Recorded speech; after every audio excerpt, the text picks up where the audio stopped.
दोस्तों जो लोग किराए पर प्रॉपर्टी देते हैं, जैसे बहुत से लोगों की दुकानें होती हैं किराए पे, वो दे देते हैं, 10 दुकानें हैं, 20 हैं, 50 हैं, 100 हैं, या फिर फ्लैट होते हैं, अलग अलग फ्लैट होते हैं, या अलग अलग मकान हैं अलग अलग लोकेशन पे।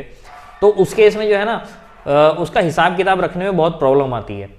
थोड़े बहुत प्रॉपर्टी है, 5-6 प्रॉपर्टी है, उनको तो आप आराम से रख लोगे, लेकिन आपकी मल्टीपल है, मल्टीपल लोकेशन पे है, अलग अलग जगहों पे, तो उसका हिसाब किताब रखने में बहुत प्रॉब्लम आती है लोगों को। तो इस वीडियो में मैं आपको एक सॉफ्टवेयर जैसा बना के दिखाऊंगा एक्सेल के अंदर कैसे मेंटेन कर सकते हैं। तो चलिए मैं आपको पहले हेडिंग बता देता हूँ, हेडिंग आपको क्या क्या डालने हैं और उसी की बेस पे आपकी रिपोर्ट निकल कर आएगी। तो सबसे पहले जब भी किराया आपका आता है तो किस डेट में आएगा वो हम डेट डाल लेंगे, ठीक है। उसके बाद आपका प्रॉपर्टी का नेम आएगा। अब यहाँ पर आपकी दुकान हो सकती है, मकान हो सकते हैं। मान लो हमारी चांदनी चौक में एक दुकान है, तो यहाँ पर हमने लिख दिया चांदनी चौक शॉप, ठीक है। तो यहाँ पर मैं प्रॉपर्टी का यूज़ करूँगा, यहाँ पर मैं ले लूँगा, ये मैंने लिख रखे हैं ऑलरेडी, प्रॉपर्टी 1 2 3 4। इस तरह से हमारे पास मैं 5 प्रॉपर्टी फिलहाल एग्जाम्पल के लिए ले रहा हूँ, ठीक है ना। तो यहाँ पर अपनी लोकेशन, दुकान का नाम, जो भी आप जिससे भी पहचान करते हैं वो आपको यहाँ पर डालना है, ठीक है। उसके बाद आएगा किराएदार, किसको आपने दे रखी है, तो उसके इंग्लिश में बोलते हैं टेनेंट, टेनेंट नेम, किराएदार का नाम आ गया। उसके बाद डेट ऑफ एग्रीमेंट, किस डेट में उसका जो है एग्रीमेंट हुआ है वो यहाँ पर हम डेट डाल देंगे। तो यहाँ पर क्या होगा, डेट ऑफ एग्रीमेंट तो एक ही बार डलेगा और उसके बाद जो भी एंट्री होंगी इसकी ब्लैंक होंगी यहाँ पे। अगला हम ले लेते हैं मंथ, कौन से मंथ का किराया हमें मिला है, ठीक है। तो यहाँ पर मैं 5 किराएदार के नाम मैंने लिख रखे हैं एग्जाम्पल के लिए, तो यहाँ पर मैं किराएदार के नाम यहाँ पर ले लेता हूँ। एग्जाम्पल हम 5 प्रॉपर्टी का ले रहे हैं और सेम ही पैटर्न पे आपके 50 हो या 100 हो, सेम पैटर्न पे काम करेंगे, ठीक है। यहाँ पर हम मंथ के लिए डेटा वैलिडेशन यूज करेंगे, डेटा में जाएंगे और डेटा वैलिडेशन में हम यहाँ पर लिस्ट बना लेंगे, एक लिस्ट, और यहाँ पर हमें मंथ लिख लेना है। तो जैसे कि जनवरी और फैब, तो यहाँ पर मैं जनवरी से लेकर के मैंने कॉमा कॉमा करके दिसंबर तक मंथ सारे ले लिए, ठीक है। ओके कर लेते हैं। तो अब क्या होगा, अब डेटा वैलिडेशन की हेल्प से बस ये आपको क्लिक करना है कौन से मंथ का किराया है ये, ठीक है ना। और इसी को हम नीचे तक ड्रैग कर लेंगे। ड्रैग करने के बाद सभी में डेटा वैलिडेशन इस तरह से लग जाएगा, ठीक है। और अब इसको मैं डिलीट कर दूंगा तो डेटा वैलिडेशन जो है ब्लैंक पे काम करेगा, ठीक है। और नीचे तक आप ड्रैग करते जाएंगे उसी पैटर्न पे, ठीक है। मंथ के बाद आएगा आपका अमाउंट, तो अमाउंट कितनी जो है किराया है। उसके बाद आएगा आपका मोड ऑफ पेमेंट।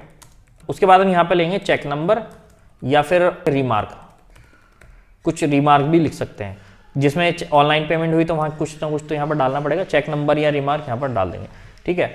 तो अब देखो मोड ऑफ पेमेंट में हम मल्टीपल मोड ले सकते हैं, उसी डेटा वैलिडेशन की हेल्प से हम यहाँ पर लगाएंगे। तो डेटा में जाके डेटा वैलिडेशन, और यहाँ पर हम लिस्ट में जा करके किस तरीके से आप पेमेंट लेते हैं, कैश आप लेते हैं, कॉमा लगा लेंगे, हम ऑनलाइन ले सकते हैं या फिर चेक भी दे सकते हैं, ठीक है। और गूगल पे, पेटीएम जो भी है आप डालना चाहें वो यहाँ डाल सकते हैं, वैसे ऑनलाइन में सारा कुछ आ जाएगा। चलो मैं 3 चीज़ें ले लेता हूँ, आपको कुछ और अलग अलग डालने होंगे तो वो डाल लेना, ठीक है। तो ये 3 ऑप्शन यहाँ पर हमें मिल गए। बस आपको यहाँ पर, अच्छा पहले मैं इसको ड्रैग कर लेता हूँ और ड्रैग करके डिलीट कर देता हूँ, ताकि ये सेम पैटर्न जो है ना नीचे तक ड्रैग हो गया, ये देखो यहाँ पर भी ड्रैग हो गया। तो जितने भी एंट्रियाँ हैं 100 हैं, 50 हैं, नीचे तक ड्रैग करते जाएंगे इसको। चलो कैश हो गया। तो अब मैं आपको कुछ 5 एंट्रियाँ करके दिखाऊंगा, फिर अब रिपोर्ट कैसे बनी वो आपको बताऊंगा, ठीक है। तो पहला हमारा मान लो फर्स्ट मंथ है सभी लोगों का, तो यहाँ पर हम डेट ऑफ एग्रीमेंट वो डाल लेते हैं। फॉर एग्जांपल मैं ले लेता हूँ 1 जनवरी 2023, ठीक है। इसी तरह से मैं इसको ड्रैग कर लेता हूँ, ये एग्जाम्पल के लिए मैं आपको बता रहा हूँ, कुछ भी ऐसे डाल लेते हैं। इसके बाद हम यहाँ पर ले लेते हैं भाई जनवरी का किराया है ये, तो ठीक है। अब सभी का ये जनवरी का ही है, कंट्रोल सी करके कंट्रोल वी कर देता हूँ, ये जनवरी मंथ आ गया, ठीक है। अब अमाउंट, इस आदमी का तो भाई 5000 किराया है, इसका है 7500, इसका 4500 और इसका 9000, अलग अलग लोकेशन के हिसाब से किराया है, ठीक है। ये एग्जांपल मैं आपको बता रहा हूँ, 6500। चलो अब यहाँ पर किसी ने हमें कैश दिया, इसने मान लो इसने ऑनलाइन दे दिया, इसने हमें चेक से दे दिया, तो जिसने चेक से दिया उसका चेक नंबर हम यहाँ पर डाल देंगे, ठीक है। और जिसने कैश दिया है या ऑनलाइन दिया है तो ऑनलाइन रिमार्क यहाँ पर ले लेते हैं गूगल पे, या कुछ और लिख सकते हैं। ये कॉलम ऐसा है जिसमें कुछ भी आपको डेफिनेशन जो भी देनी है वो यहाँ दे सकते हैं। इसके बाद हम यहाँ पर इसका भी कोई सा भी मोड ले लेते हैं, ठीक है। किस दिन हमें किराया मिला, फॉर एग्जांपल मैंने ले लिया है 1 फरवरी 2023 को, सभी का किराया मुझे 1 फरवरी 2023 को मिल गया। यहाँ पर मैंने इसको पेस्ट कर दिया, एग्जाम्पल ले लिया मैंने। तो ये 1 महीने की हमने एंट्री कर ली है। अब हम इसको 5 महीने की रिपीट करेंगे, फिर रिपोर्ट निकालेंगे कि हमारी रिपोर्ट कैसे बन के आ रही है। सभी को सेलेक्ट करके पहले मैं सेंटर कर लेता हूँ। हेडिंग को हम कलर ले लेते हैं ताकि ये देखने में थोड़ा अच्छा लगे, कोई सा एक डार्क कलर लो और कोई सा भी एक लाइट कलर ले लो, इस तरह से अच्छा लगेगा। अच्छा एक काम करो, ये जो लाइनें हैं, ये बैकग्राउंड में जो लाइनें हैं इसको व्यू में जाके ग्रिड लाइन को हाइड कर देना, तो ये अच्छी लगेंगी। अब हम इसको मैनुअली एक बॉर्डर देंगे, अपना खुद का बॉर्डर, और बल्कि इसको मैं राइट क्लिक कर लेता हूँ, फॉर्मेट सेल में जाके और बॉर्डर में जाएंगे और यहाँ पर ना कलर में जाना पहले, और यहाँ पर कोई एक अच्छा सा लाइट सा कलर, जैसे कि मैं ये ले लेता हूँ, आउटलाइन और इनसाइड, और ओके कर देते हैं। अब मैं इसको कॉपी पेस्ट करके रिपीट करता हूँ, कॉपी पेस्ट। यहाँ पर हम फैब को सेलेक्ट कर लेते हैं, फरवरी, और इसको मैं कॉपी करके यहाँ पे पेस्ट कर देता हूँ, फरवरी आ गया। और यहाँ पर मैं ले लेता हूँ 1 मार्च, 1 मार्च को मुझे फरवरी का किराया मिल गया। हम जो है रेंट लेते हैं बाद में, बहुत से लोग पहले लेते हैं, बहुत से बाद में ले लेते हैं। तो ये मार्च आ गया। इसी तरह से हम अप्रैल ले लेंगे। तो देखो यहाँ पर हमने एंट्रियाँ कर ली हैं जनवरी से लेकर के जनवरी, फरवरी, मार्च, अप्रैल, मई, जून तक की मैंने एंट्रियाँ यहाँ पर ले ली हैं। 5 किराएदार हैं, यानी कि हमारे पास 5 प्रॉपर्टी हैं केवल। अगर ज़्यादा है उसी तरह से नीचे को बढ़ती जाएंगी। अब इसका आगे का पार्ट है जो कि मेन है कि इसकी रिपोर्ट कैसे बनाई जाएगी, ठीक है ना, वो मैं आपको बताता हूँ। लेकिन आगे बढ़ने से पहले मैं आपको एक चीज़ दिखा देता हूँ। ये Money Flex cheque printing software है। अगर आप हाथ से चेक लिखते हैं तो आप चाहें तो इस सॉफ्टवेयर की हेल्प से इस तरह से चेक भी प्रिंट कर सकते हैं। तो इसको checkprint.in पर आप चले जाना, यहाँ पर डेमो वीडियो है, ये आपको आप देख लेना, आपको समझ में आ जाएगा कैसे यूज़ करना है। और एक मेरा एक्सेल का कोर्स है, basic to advance level MIS dashboard के साथ। अगर आप एक्सेल को डीपली सीखना चाहें तो इस कोर्स को ज्वाइन कर सकते हैं, इस नंबर पे कॉल करके या व्हाट्सअप करके, और दोनों का लिंक जो है डिस्क्रिप्शन में मैंने दे दिया, आप जाकर चेक कर सकते हैं। चलो अब हम इसकी रिपोर्ट बनाते हैं कि इसकी रिपोर्ट हम कैसे बनाएंगे। 6 महीने के डेटा है हमारा। तो देखो सबसे पहले रिपोर्ट बनाने के लिए ना अपने डेटा को इस तरह से सेलेक्ट कर लेना, नीचे तक पूरा डेटा जो है सेलेक्ट कर लेना, और इस डेटा को टेबल में कन्वर्ट करना है। पहले इंसर्ट में जाएंगे और यहाँ पर ये है टेबल का ऑप्शन, Ctrl T इसका शॉर्टकट है, ठीक है। तो मैं Ctrl T दबा के टेबल बना लूंगा और ओके कर लूंगा। टेबल बनाने से क्या होगा, जो भी हम नए महीने की एंट्री करेंगे, जैसे कि अब जून के बाद जुलाई आएगा, तो जुलाई की जो एंट्री होगी वो हमारी रिपोर्ट में ना ऑटोमेटिकली ऐड हो जाएगी। अगर आप टेबल में कन्वर्ट नहीं करोगे जुलाई, अगस्त, सितंबर, तो वो आपकी रिपोर्ट में नहीं जा पाएगी, ठीक है ना।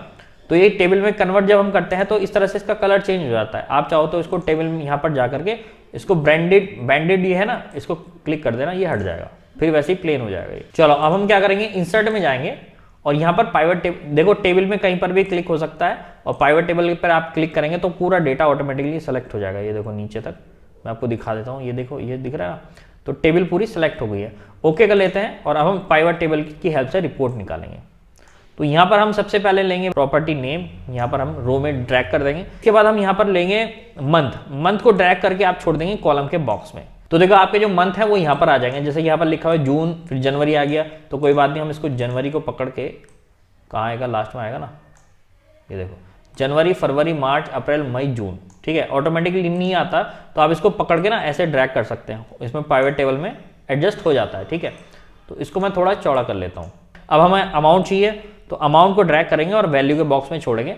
तो अब देखो प्रॉपर्टी 1 का हमारा किराया जनवरी का 5000 आ चुका है, फरवरी का 5 आ चुका है, मार्च का आ चुका है। तो इसी तरह से सभी प्रॉपर्टी के जो अमाउंट है हमारे यहाँ पर आ चुके हैं।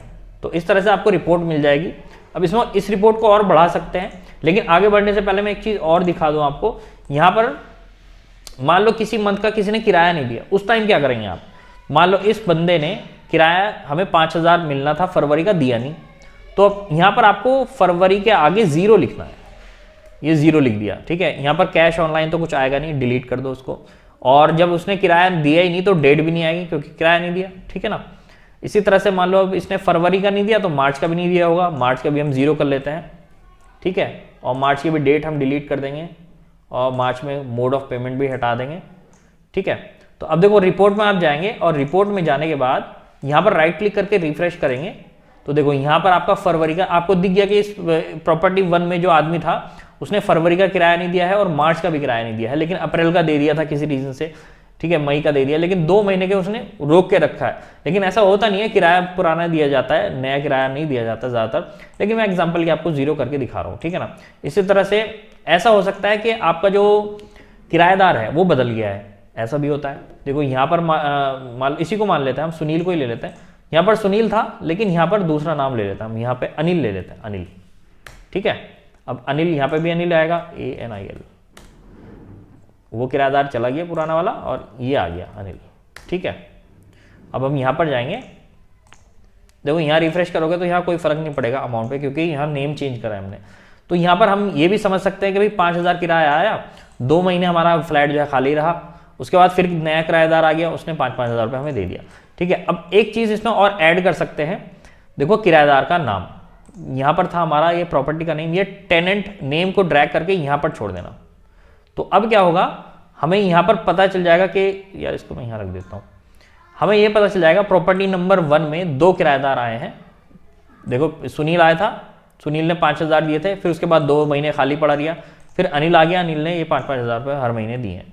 अब इसको मैं पकड़ के ऊपर कर लेता हूँ, देखो सुनील ऊपर कर लिया मैंने, क्योंकि सुनील पहले आया था, वो छोड़ के चला गया, फिर अनिल आ गया।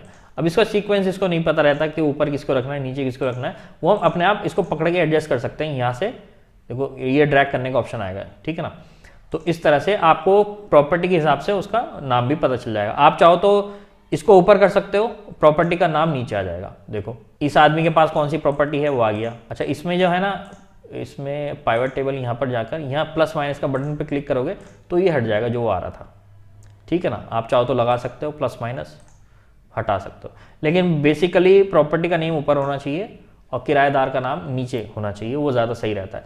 आप चाहो तो किराएदार का नाम भी हटा सकते हो, क्योंकि मेनली आपको मतलब है कि भाई प्रॉपर्टी 1 में किराया आया है या नहीं, तो वो यहाँ पर आपको पूरा चार्ट इस तरह से मंथ वाइज दिखता रहेगा। और जो भी आपकी नई मंथ की एंट्री हुई, जैसे यहाँ पर है जून, अब जुलाई आना चाहिए, तो अब देखो जुलाई की मैं एंट्री करता हूँ, ये वाला मैं कॉपी कर लेता हूँ, Ctrl+C और Ctrl+V, ठीक है।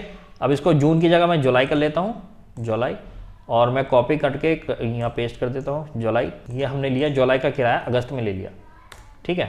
अब इसको भी कॉपी करके और नीचे पेस्ट कर देता हूँ, ठीक है। अब ये नई एंट्री होगी। अब हम जाते हैं अपनी रिपोर्ट में और राइट क्लिक करके रिफ्रेश करेंगे तो जुलाई हमारा ये ऐड हो चुका है।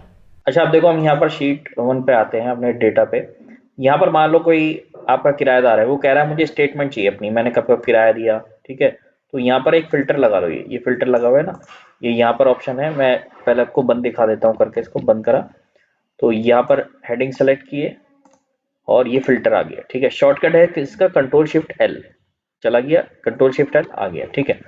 तो किराएदार पे नाम पे जाके आप, अब जैसे अमन गुप्ता है, ओके कर दिया, तो अमन गुप्ता ने कब कब किराया दिया है, प्रॉपर्टी कौन सी है उसके पास, ठीक है, उसका एग्रीमेंट डेट आ गई, कौन कौन से महीने में उसने किराया दिया, अमाउंट कितना दिया, चेक से दिया, ऑनलाइन दिया, क्या दिया, ठीक है। कुछ और यहाँ लिखना चाहे वो आ जाएगा। तो ये सारी डिटेल आ गई उस किराएदार की। अब इसका प्रिंट लो और उसको दे दो, Ctrl+P मार के प्रिंट दे दो, ठीक है ना। या किसी और पार्टी को हम ले सकते हैं, जैसे ये पार्टी हो गई, इस पार्टी का स्टेटमेंट आ गया, ठीक है ना। या फिर आप ये कर सकते हो कि आप मान लो आपको देखना है प्रॉपर्टी 1 में किस किस का क्या क्या रोल है, ठीक है। देखो यहाँ पर प्रॉपर्टी 1 पहले सुनील था, प्रॉपर्टी 1 पे फिर अनिल आ गया, ये आगे डिटेल, कितना कितना किराया है, कब खाली रही थी, मतलब पूरा स्टेटमेंट आ गया आपके पास। तो ये बहुत काम की चीज़ है। ये मैंने आपको जो रिपोर्ट है ये डाउनलोड के लिए भी दे दी है, नीचे डिस्क्रिप्शन में लिंक है इसका, वेबसाइट खुलेगी, क्लिक करेंगे तो वेबसाइट से जाकर जो है इस फॉर्मेट को आप डाउनलोड करके यूज़ कर सकते हैं, ठीक है ना। और अपने हिसाब से कस्टमाइज़ कर सकते हैं, कोई और कॉलम बढ़ाना है यहाँ पर बढ़ा सकते हैं, ताकि आपको और चीज़ें किराएदार के बारे में, जैसे वोटर ID या पासपोर्ट नंबर, कुछ ऐसा आइडेंटिफिकेशन नंबर होता है ना किराए पे देने से पहले कि भाई, या फादर नेम भी लिखना है, तो यहाँ कॉलम बढ़ा लो, बीच में बढ़ा लो, आगे बढ़ा लो। लेकिन जो रिपोर्ट बनाने का तरीका है वो मैंने आपको बता दिया, ये पाइवट टेबल के थ्रू आप बहुत आसानी से कर सकते हैं, चाहे आपकी 100 प्रॉपर्टी हो, 50 हो, यहाँ पर तो 5 के एग्जाम्पल मैंने ले लिया है, ठीक है ना। बाकी चेक प्रिंटिंग सॉफ्टवेयर को चेक करना ना भूलना, बहुत काम का है। अगर आपकी कंपनी में ज़्यादातर चेक लिखे जाते हैं हाथ से, और एक्सेल सीखना है तो इस कोर्स को आप देख सकते हैं, ज्वाइन कर सकते हैं, ठीक है ना। बाकी इसी तरह का आप कोई और वीडियो बनवाना चाहते हैं, नीचे कमेंट बॉक्स में लिख सकते हैं। मुझे अगर ठीक लगा कि भाई इस टॉपिक में वीडियो बनानी चाहिए तो मैं वीडियो बनाकर अपलोड कर दूंगा, ठीक है। चलिए मिलते हैं आपसे नेक्स्ट वीडियो में, तब तक के लिए take care and bye bye.